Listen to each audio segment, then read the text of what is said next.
Hello everyone, welcome to Kanen Coffee. Today we have a Pasquini G4 Livian ES model espresso machine. What we had to do with this machine was replace the heating element, the solenoid valve, and also replace the rubber gasket, which was in very bad condition. As you can see, you can even see that it's almost breaking apart. This was very dirty and it definitely needs to be cleaned for sure. So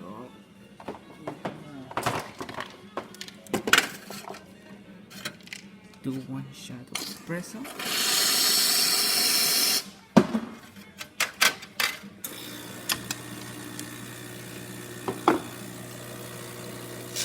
As you can see, the crackling is a little bit needs to be a little bit more finer, but there's no leaks around the portafilter like it used to be with that gasket, and it's making a good seal. And also there's very good pressure, as well as the hot water as we said before. So it's working very good. Alright, thanks for watching and